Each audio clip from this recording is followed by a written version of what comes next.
Alrighty. How's everybody been on this fine week? Go ahead and start notifying everybody.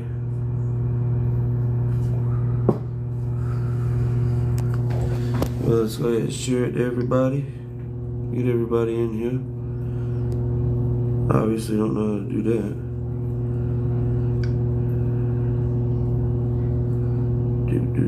Do.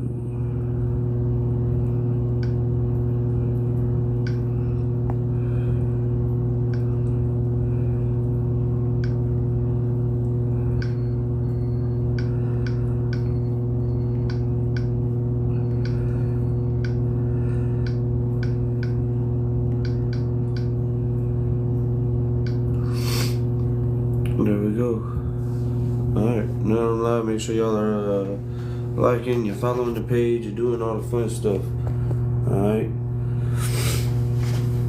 We're going to be discussing. Today is all about a transition into heat and air. And we'll be discussing what people went through before they got here and what people are currently doing and the roles that they play in at the company they work for if they own their own company. Maybe they went from residential to service to commercial and then back to residential and whatever it may be. Some people could be in industrial. It all just depends on what exactly you did and where you came from and why they chose heat and air or HVAC, whether that's, heat and air, ventilation, air conditioning, refrigeration, whatever it may be. And apartment maintenance is considered that if that's what you do. I know a lot of people that are in the apartment building or the apartment maintenance that don't do toilets and stuff. All they do is air conditioners. So, a big part of this is going to be just getting in and, hopefully the idea perspective of this is people seeing it and wanting to do it as well. Because maybe you're stuck at a dead-end job. Maybe you do apartment maintenance, or maybe you work at McDonald's or Burger King, or maybe you work at Walmart, distribution center, or maybe you work at a warehouse at Mando, Hanwha, and you want a different trade. Maybe you want to actually join something, or maybe you're an electrician and you're like, I've thought about becoming a heat and air person. So that's the big topic for today. With that being said, we'll give it a couple more minutes and then we'll invite some people in.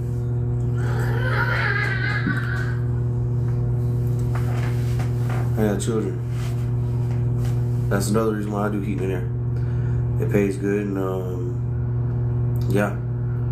I needed to get people. I needed to get more money in. So heat and air was one of the things. I wanted my kids to be happy for what exactly I did.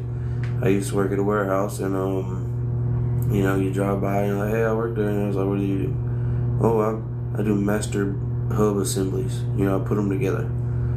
So that's just not really something that I could be proud of or they could be proud of for what I did. So that's the big perspective on it. So, think of that how you will. With that being said, we'll give it a couple minutes. Like I said, let everybody kind of get in, fill in, and once everybody's in, that's whenever we'll kind of get the live going. I'll give my background. I started in the food industry. I always served people. I always, I made people feel better about food. And I know that's not really like, a lot of people are like, oh, that's nothing new. But that's what I did to help people out. So when it came to the food industry, it was really the same thing every day. You come in, you're busy for one period of the time, then you're slow, then you're back busy again, and you go home. There was nothing. It's just very repetitive, and I didn't like doing it. I didn't like continuously doing the same thing every single day, and that's just not something that I wanted to do. So I got tired of it. Then I went to warehouses.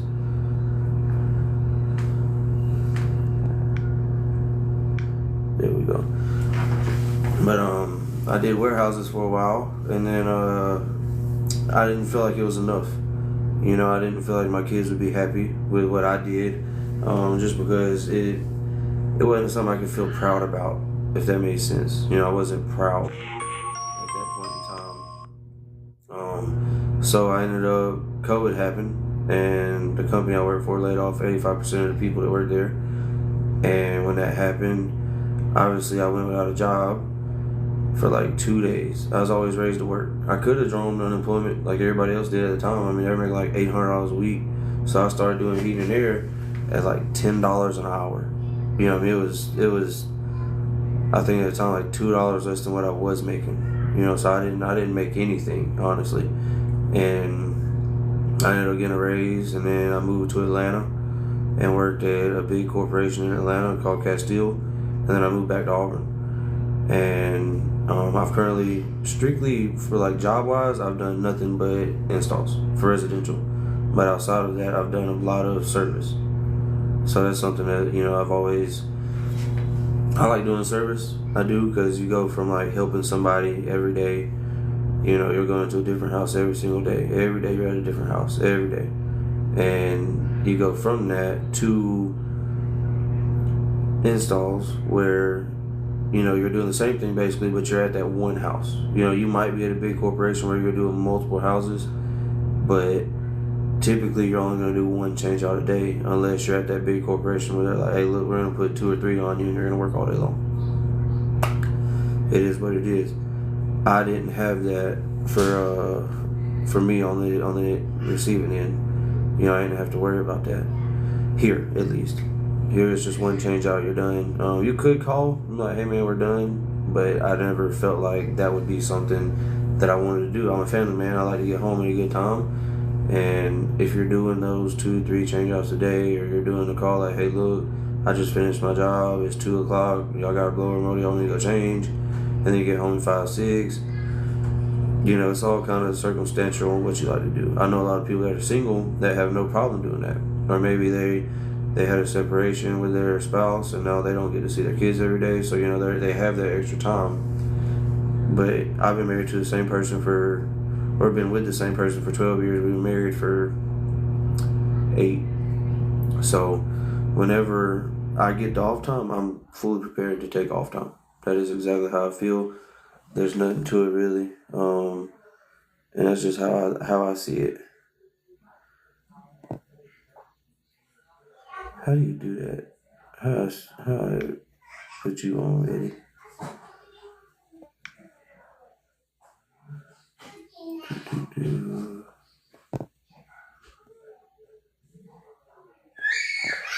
I'm so confused on that one.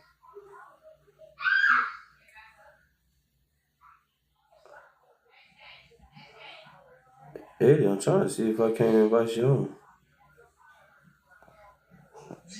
I'm trying to find your name.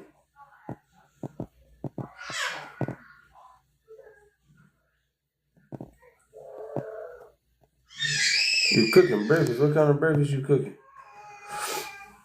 Ain't no sausage or bacon. That's all I know. But I hear you support. But I would eventually like to become in sales. You know, comfort advisor. However, like big corporations call it. A lot of them say comfort advisor. If you're a small mom and pop shop, you might just say sales. Turkey bacon and protein pancakes. I love protein pancakes. They're a little. I like to thin them out though.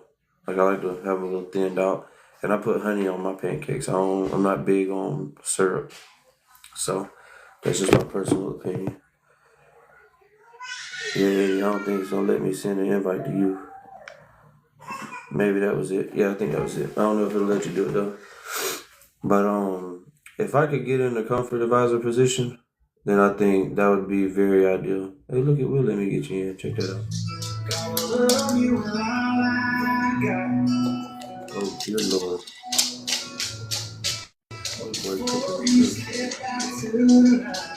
Can Yes, sir. you hear me? Yeah, I hear you. Okay. I can't even see my face. Your camera's not on. That's weird. Yeah. I don't think I can't have my camera on. I understand. If you don't have to be on, you can't be on it. I got it.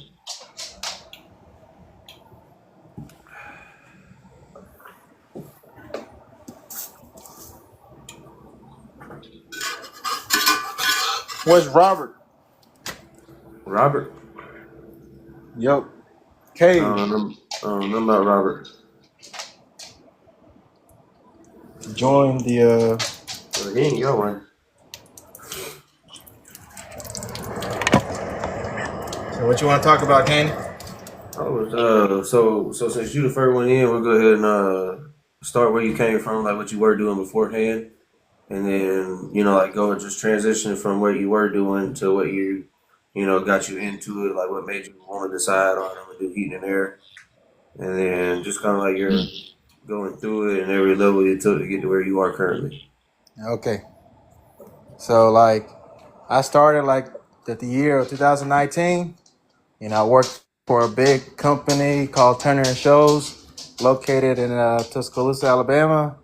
And I graduated high school and I didn't know what to do. So luckily I found a trade and it was HVAC. And the first thing I learned was running duct work and doing new construction and stuff like that. And I liked it. It was good. But once I got more into it, we all learned about how much money you can make. So I just want to get more experience and stuff like that. And then I quit Turner Shows and worked at Bradbury Service for a year. And that's where the money was coming in because I was getting a percentage per month. So then that's where I started making all the money. And then next thing you know, the owner laid me off.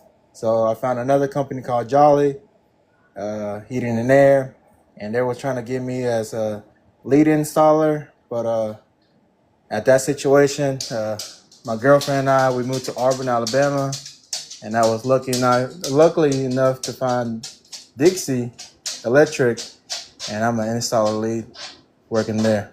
Right now, what's your end goal? Do you have one? Like, did you want to maybe stay like go into an office job, like be a manager at doing heat and air? Or you want to My go end service? goal, yeah, my end goal is probably be more in the service side, taking it easy. It's not easy at all, but like doing installs, like I heard you earlier, you're stuck in one house for like maybe a max 6-7 hours, sweating, and you're replacing somebody's, air conditioning or furnace, etc. Package unit, mini split. Right, But I just want to get to the point where I can go to a service call and be like, oh, the bad, grounded compressor, the filter's really nasty, low in refrigerant, you know. right. hmm So would you be open to like a commercial or industrial setting, or would it just be strictly residential? Uh, Probably more in commercial side. Because Right. residential, we all seen it on residential. And I did a little bit of commercial, and it's a little easier in commercial than it is residential. Right. I think it'd be nice to switch it up. I think once you do residential for so long, even if it's going to service, you're still getting in crawl spaces and attics. Whereas commercial and industrial, the maintenance rooms, almost the size of a football field. So, I think it'll be a lot. I'm not gonna say easier because I don't know half the stuff that even applies with it, but I just think it'd be a lot easier when it comes to physical pain over a duration of time. Yeah, because when I worked at Jolly in the Tuscaloosa, we used to work at fry houses and sorority houses. Right. So you mess more with the boilers and the chillers and them them systems that like a cassette hits. Right. And that's a lot different doing that than doing residential. Right. See, I've only done like two or three boiler systems, and even then, it was just taking them out. We didn't actually go back and put any with it. Same with the water systems. You know, I've only took them out. I've never reinstalled them, so I have not a lot of knowledge with it. Although I've taken classes with them, so Oh yeah. I hear you. Though. I hear you. Let me see if I can get more details. There we go.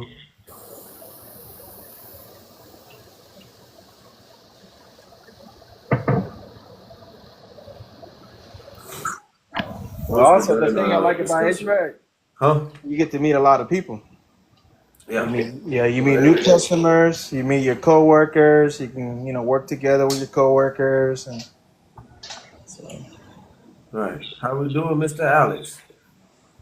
Oh man, I'm doing great. They just announced the finalist for the HVAC National Championship, and I made the cut. So I'll be going to West Palm Beach soon, very Now, very that's soon. you out of 12 people, or you out of how many people? There's 10 left. Right. So y'all 10 will be competing in Florida. Yep. And congratulations. I know I did the where you take the little 5 minute test. I did it probably once every 2 or 3 days. And I don't know if I'm just dumb or what, but I didn't get put on that list. So I was like, all right, I'll try again next year. Yeah, it's man, I've been working on that thing for a hot minute. Right. You know, trying to get everything perfect. You know, I competed last year Right. and I didn't win no money, man. So, you know, that wasn't worth the flip, was it? You get to Well, go out there and didn't win nothing. I mean, it was fun to do it all, but you know, no so one wants to when be you the get there, first loser. You know what I mean? what all do you got to do when you get there? Because in my mind, I was like, is it like a change out, or are you going in like a perfect condition change out, or are you going and I don't know, diagnosing the system and then fixing it, or Um, I wish it was a diagnostic. right? I wish it was a diagnostic, but no, it was like an install kind of thing. Oh, They that'd be wanted, awesome. yeah, it was like running the line set, doing the wiring, and um, just a lot of different stuff. Ooh, I didn't know. Yeah, I'd have to watch it whenever they post a video of it because I didn't know it was running line set and everything. So you're pretty much just going to be getting a training room ready then, Am I getting yeah, kind of. I right? guess, yeah. I mean, that's. Sorry, man. I'm trying to move some stuff around at the same time, but yeah, it's similar to that, I guess. They like, the last time we had to use ProPress or Oh, RLS type stuff, where uh, make sure you crimp everything the way it's supposed to be. Make sure your links are right. Make sure you cut your holes in the right place. Run your wire, hook up your wire correctly, all that kind of stuff. And I mean, it's a lot of stuff to do in a very short amount of time. I'm surprised that anybody even finished it, right. but one person did finish it. So And that's what $10,000 payout, or 40,000 for first. that's what it is, 40. Jesus, that'd be nice to win. I know that. Yeah. Uh, 15,000 for second, and 10,000 for third. That's still good money. And you're in what, Louisiana, so you'd be able to, that's not too far of a drive for you, is it? No, they fly you out. Oh, okay. Well, that's even better, I reckon. Yeah, I'm in Mississippi. Okay, Hey, there you go. do you want to participate? Who, me? Yeah, we can sign up. Oh, well, you got it's already over with. They'll do it again next year. It's a Service Titan Championship. I participate every year, but I don't ever make a cut. So I thought about doing the apprentice. Are you in the attic right now? Yeah, man. I hear you. I ain't It's a hate. quiet place to be, and it's kind of cool up here, actually. I wouldn't doubt it. The way you do duct work, man, I wouldn't doubt if you got nice bubble wrap all on the floor with lights up there and everything. Not at this house. Oh, really? It if it wasn't if when we got this place, it was already done. So if I had to redo it, it will be for sure. Right. But I So, can't lie, it ain't as pretty as what I'd probably do up here. But it works pretty good, that's for sure. Can't right. take that. I hear that. Mine's an upflow in the closet, so that duct work probably 30 years old.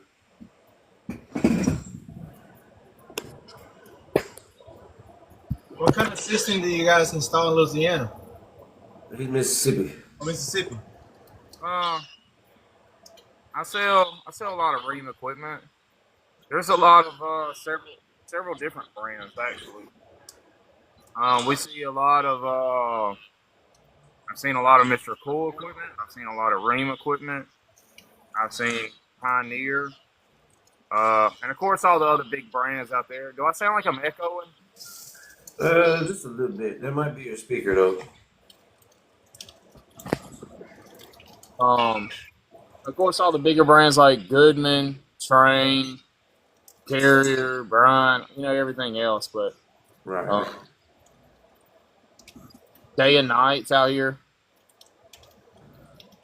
Man, if you want any tips on getting hired, the only thing I can tell you, I didn't go to school. I got let go of at a job, and I had a buddy that worked at a smaller company, and he said they were hiring. I called the owner probably 3 or 4 times a day for like a week, and he got aggravated and said he'd give me a shot in the dark. I got hired on, like $10 an hour for like 3 months, and then I finally got a raise at 12. So, my biggest tip to getting hired anywhere is really just kind of being adamant. You could go to a big company and tell them you got the best. You're one of the best people, and then a month into it, they let you go because they figure out you don't know a whole lot or whatever it may be. They just got to be adamant and get in there and learn as much as possible. All right, Alex. When it comes to you, did you start in heating and air, or did you come up from a different kind of trade? Or No, man. When I was working part time in heat and air conditioning business, trying to go to school for a business management degree. But the thing was, I had got an associate's in business management, and I was going to try to find me something entry level, but I couldn't find anything. So I was like, well, I've already got a part time schedule. I'm already working in HVAC already. I'll go back to school for HVAC. I've already got the job. I'll just get a raise, from now. right? And went back to school for a couple years, and got a occupational education, heat and air conditioning, the diploma, whatever. And then, started going to work, man. I started making a little bit better money. Started moving a couple times before I started my own company. Right. And how long have you owned your own? I've had my company now for 10 years. This year makes 10 for me. Congratulations. Not a lot of people make it that long. It's tough, man. But if you can hang through it, at the end, there's a prize there for you, man.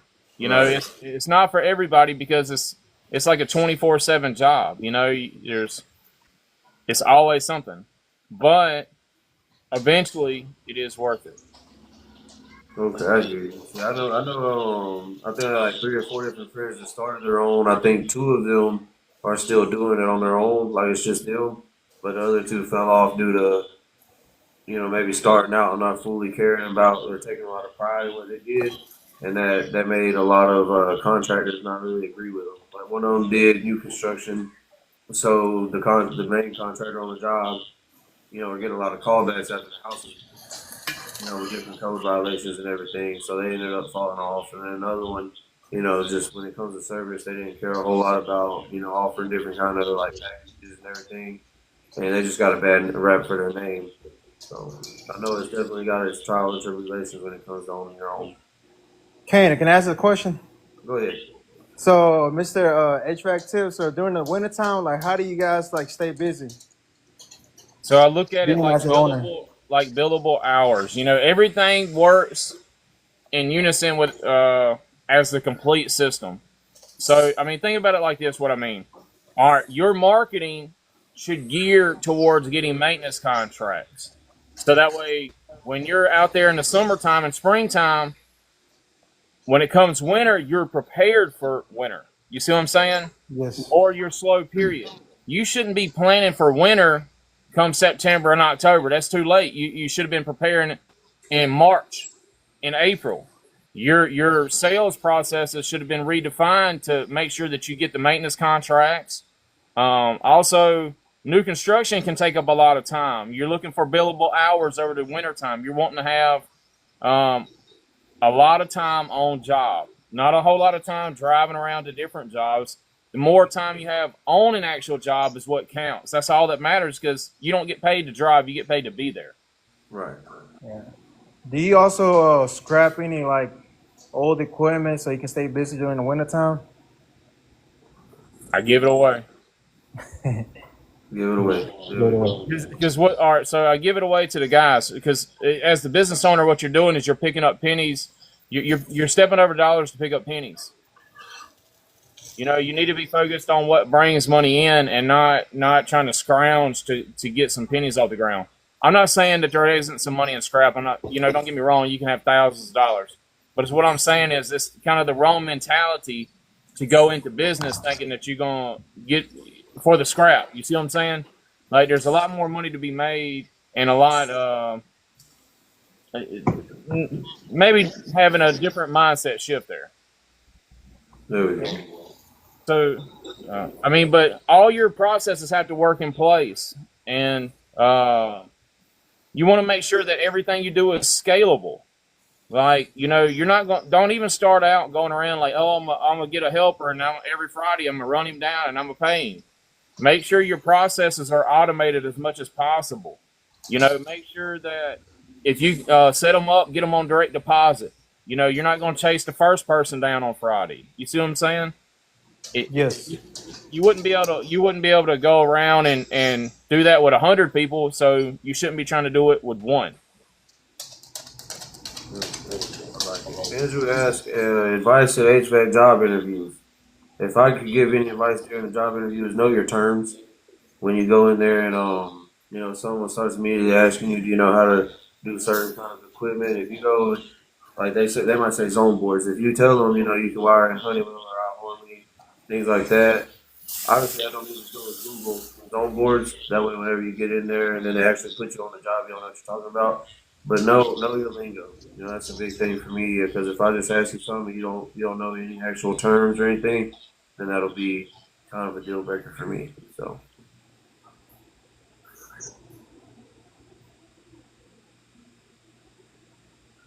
All right, so just do you have an end goal, or is just owning your business going to be the end goal until you end up retiring or maybe selling in the future, obviously down the road? So I've thought about that, and you know, that's a lot of the reason why I went into content creation because it still centers around HVAC, and I have a lot more creative control versus all the analytical side of the business. Right. You know, when you're in someone's house, it's all very repetitive. It's very analytical. It's like the capacitor does either it has the reading or it doesn't. Whereas in content, I'm allowed to use a little bit more creative approach, and and those are equal but very very important sides to me. You know what I mean? I really really enjoy creating content, but I also really really enjoy running the business. Um, at some point or another, I'm sure things will change, and maybe I'll sell the business or I'll keep growing the business. I'm sure I have no intention to stop growing the business. Right. And but when a guy one time asked me to be his partner, I declined it because our mindsets are different about business. You know, you got some people that want to be like a barber, and the barber makes money when he's there, and he can make good money when he's there. But if the barber gets sick, he don't make no money, does he? No. So that's a problem if you're going to own a company. You know, if you want to be self-employed like the barber, there's nothing wrong with that. You know the pros and cons going in. But my mindset was like the guy that owns a McDonald's. He is not going to fix your burger. You know, like if something goes wrong, if he's sick, if whatever, the process is about building systems that are scalable that can function without you. There we go. So have multiple people that can always back you up if you're not able to. I'm not. I'm not even trying to be the one all be all for what you know what I'm saying. Like not necessarily to back me up, to assist in what my goal is. Okay. No, I definitely like it. I definitely like it. That's kind of why I started doing content. Um, and I'm not necessarily saying I got bored with it, because by all means, I think when it comes to doing heating and air, it can get tough, especially in residential. There's a lot of tough times in it, and you want to find something that can make it a little easier. When it comes to doing content, I feel like it adds the fun to it, So I definitely feel like that's when I started doing content, and I think that's why a lot of people do it. just because it brings fun to the suck, as some people say. But I feel like if you get with a good company or you get, you start your own, and then you start doing something that can always help bring up the morale and everything, it's definitely going to boost up anything. I definitely. Yeah, you want to have those leadership qualities when you start the company. Like you want to try to develop them at least. Some of the things that I've seen some people um, that are good technicians want to start their own company for the money, and there's nothing wrong with that. But I also think that you got to understand that the money is because you're just wearing a bunch of hats. Most business owners are that way. For example, I have a friend that's in his 50s. He was the one that wanted me to be his business partner. Me and him was going to do all the jobs together. We was going to charge a lot. We was going to make a lot. But the thing was, I didn't like the idea that if I got hurt, I wasn't going to have no income. So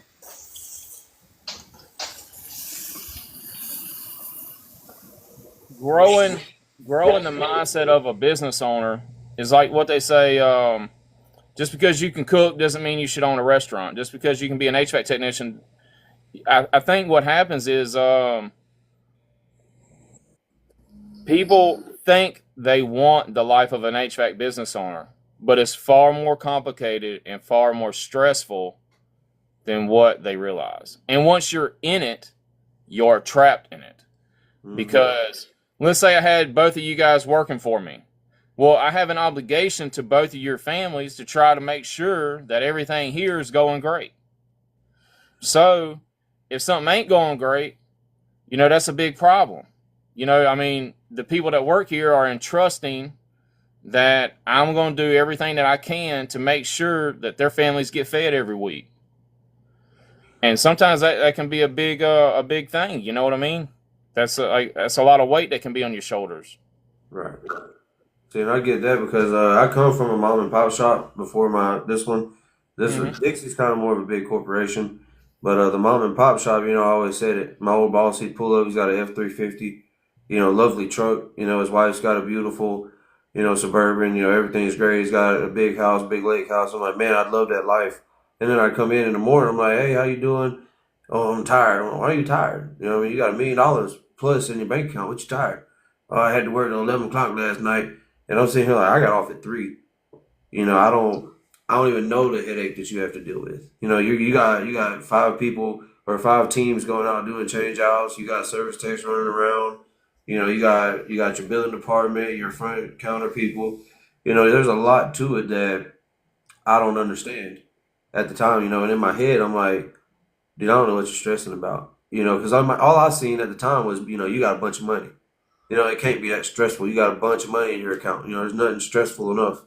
But then whenever he told me, I'm working till 11 o'clock, 12 o'clock at night, I'm like, I can see that. I can see it getting stressful and, you wearing yourself out. Even though you make a bunch of money, you've been doing it 30 years, you're still getting drawn out. You're still getting burnt out. And you got to be there every day, regardless, because you're the owner. You're that guy. So. It seems like the toughest problems is the ones that get on your plate the longer you do it. So it's like, I try not to go to the capacitor calls. I try not to go to the bad fan motor call. I try to delegate those tasks out so that way I could use my time more wisely on something that's maybe more difficult. So, we got 9 people on payroll. There's still people that's like, hey, I want to see Alex here. I want to see Alex here.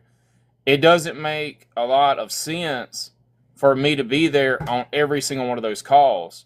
I know that they want me to be there on every single one because as you grow your business, you'll get more people. I remember when there was a point in time where I didn't know a customer that called in. When you start your business and you're the only person and you're running every call, you're the only person. You've met every customer. Then it'll get to a point where you haven't met all the customers. They don't even know who you are no more. They just heard something good about your company that they seen someone refer it, whatever. There's definitely levels to it that is it's kind of wild, man. I seen a guy that was 16 years in. He flew into a ream dealer a dealer meeting in his own helicopter, brand new, $800,000, and then didn't even stay the night at the hotel. Said, "Nah, I miss my daughter. I'm going back home." That's a different kind of flex. Like this. The Oh, that's way, different. see, the problem is most people have a mindset when they go into business, and they're not willing to change their mindset to fix their position. Most people, I got probably 5 or 6 people that I get, other contractors that I get leads from, that the reason that they're not growing is because of their mindset, but they can't get out of it because they think that that is the way that businesses is done, and not all businesses is done that way. Right. I'll give you a perfect example. I feel a very certain way about pricing. It is my natural state to feel like I'm overcharging. But I also know that by being so charitable, you got charitable and greed. By being so charitable, ultimately you're going to end up hurting yourself. If you got bricks to build a house, you can only give so many away before no one has a house. See, my buddy's dealing with that right now. He's one of the 4 people that I mentioned earlier. He's got his own little company called Airwave. Real good dude, very kind hearted, and I think that's one of his biggest downfalls because he's got a realtor that he does a lot of work for. Down in Pensacola, Atlanta, really just everywhere. And the realtor always tries to lowball him. Like, oh, well, that's too high. Can you go this low? Can you go this low? Can you go this low? Can you do this? Can you do that? And, so I just got to tell him because he asked me to do something for him. And I was like, man, I got to do it for at least this, this amount. He was like, man, he said that he won't do any higher than this. And I'm like, some of them jobs, man, you got to tell them no. Because like you said, I mean, it's not charity work. I mean, you're getting into the slower season, so you kind of need to be picking up that extra slack. Because like you said earlier, it's all about that maintenance stuff that you're talking about, giving you extra work for the slow season. But he's not that big yet. And he's doing a lot of extra charitable work at a price that I wouldn't do it for at all. So here's the thing, and this I've seen this a lot. You get people that have that mindset. I know someone in my head that's just like that I know in my local market. And what I have told him, and I have convinced him and showed him this, is that all you have done is, chances are, and this may not be your situation with your brother, but this is his situation. When you don't have the amount of leads coming in, you're thinking, this is better than nothing. But the problem is, that's all it's ever going to be because you're teaching your customers that that's what you do. And then when they learn that's what you do, they refer people to you that, hey, how much was this? How much was that? And then all of a sudden, you're kind of trapped. Everyone that's referring you is lowballing you. It's hard for you to get out. Every time you ask for a little bit more money, you're already starving out there, and then you ask for a little bit more money, and everyone looks at you like you're crazy, and you're saying you can't get it. You can't get it because you never had leads coming in the first place. You didn't have the leads coming in because you cut your price. Because you cut your price, you didn't have the money to market. Well, you don't have the money to market, you ain't getting no leads coming in. The same person calls you back next month, and you still starving again. And you're like, hey, man, can I please have a hot spoonful of soup? You know what I'm saying? Like, it's not the way to do it, but most people do it that way. Yeah, that's exactly. He was just talking to me today about it, how he wants someone to go run a bunch of flags for a very low amount. And I was like, yes, you driving an hour to go do it, it's not worth it. It's not worth it at all. Paul said, what do you guys think about the rooftop units with the exposed bolts? I don't do commercial units, so I have no idea. I've put everything they say that in, man. Every live they say that, them exposed bolts. You have any idea what you're talking about? See, I don't do them. I don't know nothing about. I probably put in 12 units on the rooftop, and even then, I couldn't tell you if it had exposed bolts or not. I think every unit's exposed bolts, right? You take the bolts off. I don't know.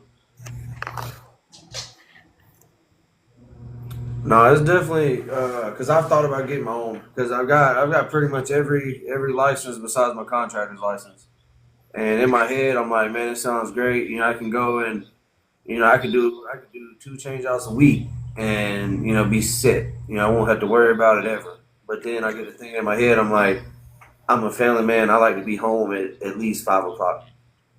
And if someone calls me at 7 o'clock saying that their thermostat's not even working right now, and yada yada yada, if I want to be the person that gets called, I got to go do that, and I just don't know how I feel about it. So that's why I keep working for a company instead of opening my own.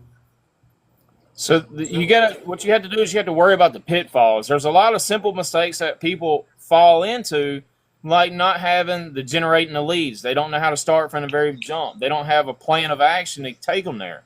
So it's like if you don't know where you're going, any direction will get you there. Right. You know what I'm saying? So people start their business. Hey, I'm good at HVAC. I know a few people out there in the world. They're going to call me. Like you're saying, I'm going to get 2 change outs a week. In the first or second week, you might, but here comes the third, fourth, fifth, sixth, and 50th. It's coming right behind it. And it's how to keep those. Hey, if I could do 2 change outs a week, I'd be straight too. You know what I'm saying? I understand the mindset, but I also understand this too. And a lot of people think this is that some people think, well, I'm a one-man show. I've established this clientele, and this is all I do, man. This is all the people I need. Let me tell you something. Things change, and your business is never the same. Like people treat it like I got this client base. It's a static thing. It's not moving. I've known people in my career, like one right now, he's fixing to sell his business. Ever since I've ever met this guy 14 years ago, he's had the business. All of a sudden, I'm fixing to lose it because he don't have the business no more. You see what I'm saying? And then, and that's happened multiple times throughout the career. You got to be actively going after those new people. So is that just when you say marketing? Do you mean like what is it? It's not it's like Angie's List, but would you consider Facebook like I wouldn't say marketplace, but I know we have like what's happening in Auburn because we're from Alabama. So there's this big page, what's happening in Auburn, and a lot of people go on there and they'll post, their business on there. Is that something you're talking about when you say marketing, or you do primarily like websites that just post, phone books and all of that? So so think of marketing as things that's going to get your image out there. Okay. Now we can talk about sales funnels and things that's going to, like right now in my career, I have a lot of work coming in from other contractors, these people that can't take on these jobs. But if I have just started out, something I would do is I would make sure that I take plenty pictures of all my work. And because I was just starting out and no one knew my name, when people was on Facebook or doing referrals and stuff, I would post pictures of my work and say, I do HVAC. I may not have referrals, but if I got high quality photos, people understand that. They don't care to know as much about HVAC as I do. And I don't care that they don't want to know about it. I care that they want someone who cares about HVAC, and that's me. And when they see that nice, good work, they know that I know what I'm doing. I'm not going to get the price objections. I'm not going to have to fight uphill. It's a lot simpler if you take a lot of pride in your work. That's the first way. That's free. That's guerrilla marketing. That's starting out. You're broke. You're trying to get some coins in your pocket. Right. The next thing, as soon as you get a little coin in your pocket, then, hey, start going decals or wraps on your truck. That's ROI every single day. You pay for it once. Every day it's going to make you money back. Make something that it's clear and concise. Don't put all the stuff that you do out there. Don't put maintenance, kitchens, duct. Don't do all that. It's not what it's there for. All right.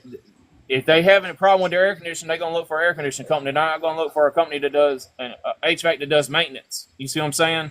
The mindset of someone that is not in HVAC is not the same as someone that is doing it every day. And all you're trying to do with the truck is you're trying to create a recognizable, consistent brand image. Like, hey, this is an air conditioning company. I see it all around all the time. You want to be something that's easy to remember, that sticks out in your mind, not something that has a whole bunch of words that someone's driving 70 mile an hour down the roads trying to read, swerving between the lines. You know what I'm saying? They're not going to remember it. It's hard enough to even see it. These are the golden nuggets, man. I'm giving them out right now. Like,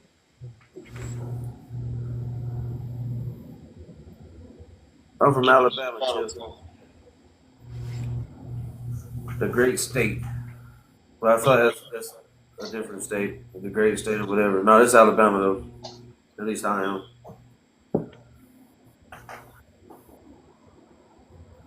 So that's why you was posting them real nice videos and all of that with the duct work. And see, Eddie, this is HVAC Tips. He's got a lot of really good, clean videos. Duct works and pristine. You know, everything's ran beautifully. Dude's got the floor. When we tell you a perfect change out, he makes those perfect change outs. You know, you go and you see there's bubble wrap on the floor and there's beautiful lights going straight to the unit. Everything's beautiful. P traps insulated all the way down, like what, 5, 10 foot. All the way down. Everything's beautiful. Hey, muy hermoso. You know what I'm saying? Yes. Very beautiful in here. Let me just say it like this: somebody wanted to sit there and argue with me back and forth, talking about I was because I put lights going up to the unit, and they were sitting there talking about I'm ripping the customer off, and I was like, this is the problem that most people have, and I was sitting there thinking, you honestly, man, really, I'm gonna be straight up with you. You sound ignorant, you know, because this is what I was thinking. Because I'm sitting there thinking, you think that I care about $20 lights? I got over 1 million views on that piece of content, and I've already sold the next job. I got $5,000 worth of marketing out of a $20 set of lights, and you think I'm the crazy one for spending it out of my own pocket? You see what I'm saying? Especially like people, they never see the opportunity. Right. Well, that goes back to marketing too. I mean, it's not even just that one video where 10 people comment saying, "I want that too." When that homeowner walks up there to put her Christmas tree up there and she sees it, and everybody's at the house for a Christmas dinner, and they're like, "Hey man, come look at this unit." Oh, I don't want to get up. No, look, it's awesome up there. It's very clean. Everything's real nice. But just go look at the unit, and then they see it, and they're like, "I'm gonna get them to do my unit." You know, because if this is how he's doing it, I want this done on the house I build. So, you know who sees it? You know why it's so important? The general contractor sees it. The electrician sees it. The plumber sees it. The roofer saw it. The homeowner saw it. The drywall guy's gonna see it. The inspector's going to see those 7 groups of people. The termite guy's going to see it. Those 7 people right there interact with other people that are buying air conditioners every day. Yep. You know, the guy, that electrician that you saw in that new construction today, guess what? He's going to be on one tomorrow too. And, you know, he's going to see work out there. And when people ask him who does good work, they're going to say it. You know, there is not a stronger reference out there than the inspector himself. I mean, if the inspector says, "Hey, you should get this guy," man, I've had that twice, different counties. You know, it's like that's a no-brainer. It's almost like a job sold. You know, I mean, you know, it's charged accordingly. Some people's.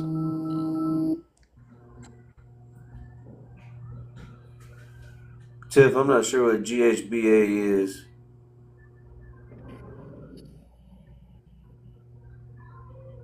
I don't know what that is. Paid off in 1 month. I have no idea. What's a GHBA? Y'all know what that is? I'm not sure. Look, guys, I'm gonna hop off here for a minute. I gotta plug this phone in.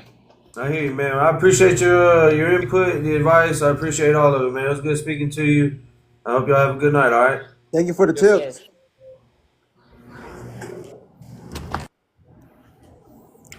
Greater Houston Builders Association. I hear you. So you stay out in Texas then, or you're moving from somewhere to go to Texas? Kanan, Yes, sir. he gave really good advices right there. Yo, HVAC Tips. If you haven't looked at his page, you need to look at it. Alex Ivy with HVAC Tips. I've known him since I even got my TikTok account for I think 4 years now. Real good dude. Just scroll through some of his posts. I haven't seen a change out in a while, but because he typically does them during. I mean, not change out, but I haven't seen a new construction job in a while, but he typically does those during the winter time. They're fucking phenomenal. And I hate to even cuss on the stream like that, but they are absolutely phenomenal. I mean, dude, I wish I could go on some of them jobs and do change outs on them. I really do. Well, he said, I wouldn't say he's okay. He said that he quotes high for wiggle room. You know, if you go in and you quote real high, or not like real high, but you quote decently high, and then someone comes in and says, "Can you do this?" Then obviously you're showing that you're generous, but you also have that wiggle room to not lowball yourself and then hurt yourself. The biggest problem with heating and air is you go on and, as I was talking about with my buddy, you might charge $5,000 for a 2.5 ton change out, and you're only going to make $800 on it. And they're like, "Oh, if they could do that, they could go a little lower." And next thing you know, you only get $400 to do a whole change out. No one wants to do that. No one wants to, and I think that's the biggest problem with it. I think it's sometimes too long COVID, to be honest. I don't know what that means. Yeah, I hear you. New construction, I got a lot of friends that do it, like that own their own company and do it, but it's like they said there's not a whole lot of money in it just because they might charge $26,000 to do two systems in a house, both of them 2.5 tons.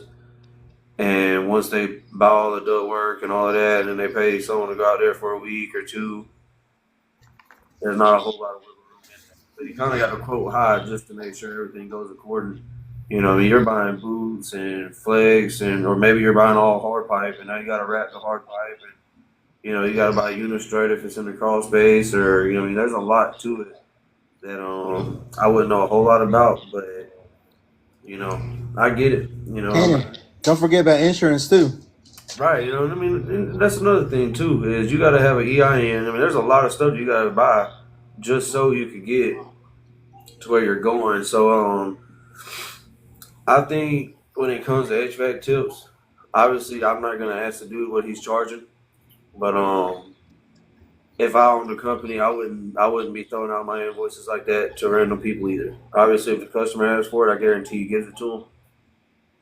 But me personally, I wouldn't be handing out my invoice to just random people so they can say something about it, And it's no offense to you. It's just that's my opinion on it, Paul. I'm sure you're a good dude. I don't know. I ain't got a whole lot on that one. All right, we're closing in at 7:50. It's time to talk football. Unless anybody else has heat and air questions.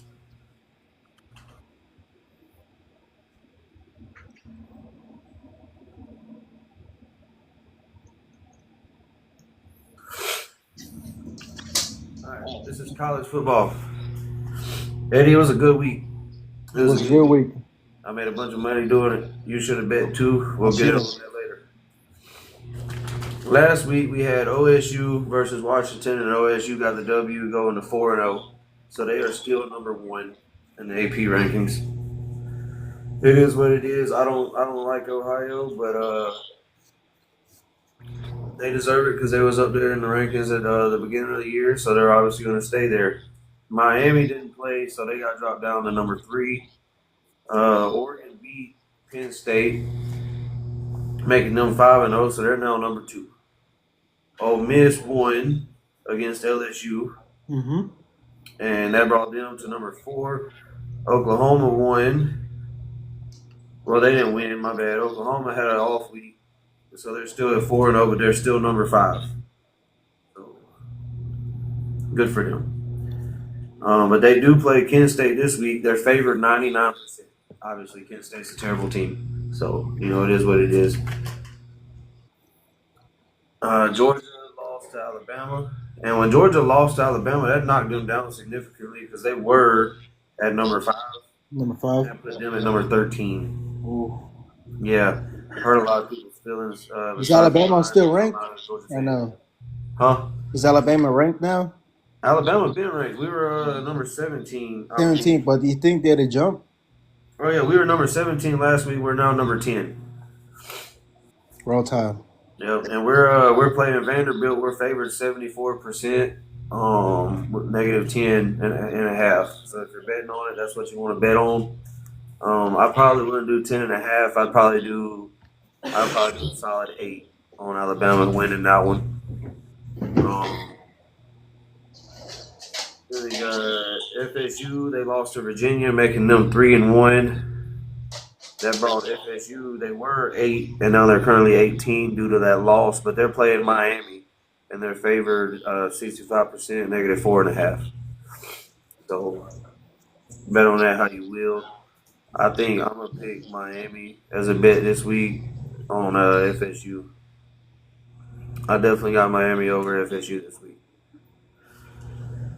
Texas A&M beat Auburn, so the drag the puzzle piece. I don't know what that was about. But Texas A&M beat Auburn, making them 4-0, and making Auburn. They're not even on the rankings anymore. They knocked Auburn off the rankings, although I don't believe they were ranked anyway. Hated for them, but not really. I haven't liked Auburn since they got rid of Cadillac. Personally, they got rid of Cadillac, and that messed them up for real. So we got Texas down. They're 4-0. They play Mississippi State, and obviously A&M's. They should win at -14.5. Penn State's number 7. They're 3-1. They play UCLA this week. Obviously, they're favored to win over Penn State. Indiana's 8. They're 5-0, but they have an off week. So next week they'll probably go down to like 12, depending on who loses. There's a lot of teams that haven't lost yet. Okay, that's what we have to understand when it comes to football. There's a lot of teams that haven't lost, and that's a big factor. Because again, just like last week, a lot of teams were playing that haven't had a loss yet, and they played and they lost. Same thing this week. Got a lot of big teams playing that haven't even lost yet, and a lot of people are going to be getting their feelings hurt. Texas, they lost already, but they're 3-1, ranked number 9. They're playing Florida. If you think Florida's going to win that game, DM me, and I want to get in on a bet because I believe Texas is going to win. Alabama plays Vanderbilt. I feel like I already said that. We're favored 10.5. Texas Tech plays Houston. They're favored to win. Georgia plays Kentucky, and Georgia's favored to win. LSU's at 13. They got an off week this week. They need it. They need it bad. With that being said, Iowa State's playing Cincinnati. That's a really good game. Eddie, do you have an opinion on Iowa State versus Cincinnati? No opinion. That's really half and half right now. Yes. They got it favored 51% to Iowa State with a -1.5, which means probably a field goal. I don't. I like Cincinnati. I think Cincinnati's going to win. Huh? Cincinnati's going to win. Yeah, I think Cincinnati's going to win by 34. 10. You think 34, but 34 to what? 21. 34-21. I hear you.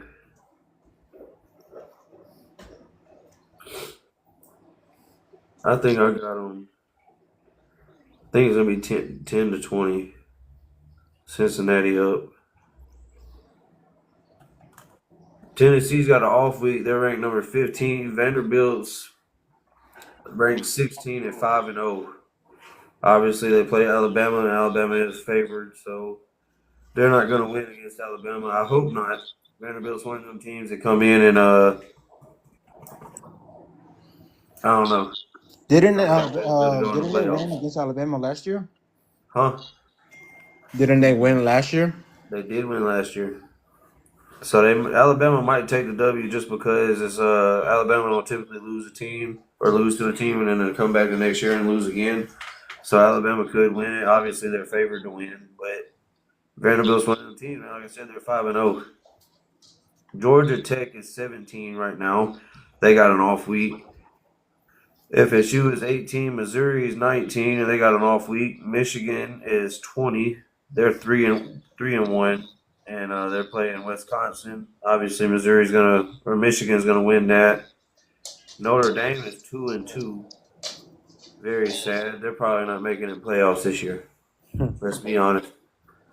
Notre Dame could sometimes sneak in there, but because they're now 2-2, they're not going to make it. They are favored 91% on Boise, though, so if you want an easy bet, that's an easy one to get in on. Illinois is 22. They're 4-1. They versus Purdue. Illinois is favored too, so that's an easy one. BYU is 4-0 at ranked 23, and they play West Virginia. That's an easy one to bet on as well because they're favored 94%. Virginia is 24 at 4-1. That's going to be a tough one because they play Louisville. They're favored 56%. I'm going with Virginia though, just because I like Virginia. On Louisville, I don't like Virginia as a team, but I do think they'll beat Louisville. It's not going to be by much. I'm thinking probably just a field goal. And ASU has an off week. They're ranked 25. So that is your current rankings this week until Saturday or until Sunday, whenever they put the new rankings out. I like it. I like that Georgia got moved to 12 from like 5. Right? Yeah, Georgia was 5 and now they're 12. Alabama went from 17 to 10. So I'm liking every game right now. It's definitely going to be real good week this week. Like I said, you got a lot of teams that haven't lost yet that are going to take a loss, and then they'll probably shoot way down. If Miami loses to FSU, I don't see them in the playoffs anymore, but I guarantee they win. So I got money on Miami already. I got money Oklahoma just because that's an easy bet. I got Texas on Mississippi State. I got Alabama beating Vanderbilt. I got Georgia beating Kentucky, obviously. That Iowa State game is going to make me lose money. But I got Iowa State winning.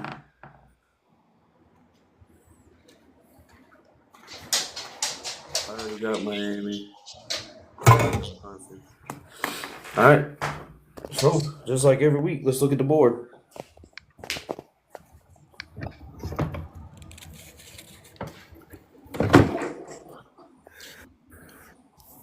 Here it is.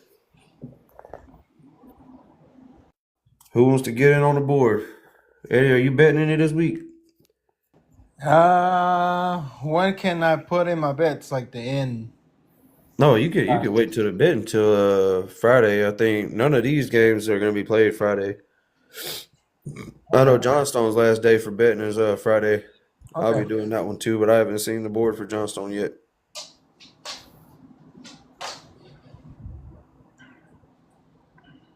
What you think, Gerardo? Who you got on the Vanderbilt game? Because right now I got Alabama winning that one. Like I got up here, as you see, 3 weeks ago, I put Alabama for the W, and I will continue out that W for Alabama. Arkansas and Auburn are both off. Texas plays Florida, and I already said it. I got Texas winning that one, so I'm gonna put a little hash there for Texas winning. Georgia's playing Kentucky. I got Georgia winning that one. I'm gonna put a hash there because they're gonna lose. LSU's open. Mississippi State versus Texas A&M. I got A&M winning. Oklahoma and Kent State. I got Oklahoma winning. Oh shit, I did that wrong. I need to be doing it like this. There we go. And then Florida versus Texas. Already said. There we go. And then Vanderbilt is going to take the loss against Alabama. There we go. If anybody want to bet in on the game, go ahead and send me the link or whatever, and we can bet in on it. I got people from last week that still owe me money. Oh. Yep. I already said something to them. They said, "Oh, I'm sending it Monday," which I'm fine with. I'm sending it Wednesday, which I'm fine with. I'm not mad at you. You bet on a game that you thought you'd win, and you said it's easy money, and then you turn around and now you're sitting here like, damn, I owe somebody money. So I get it, whatever. It's not always easy.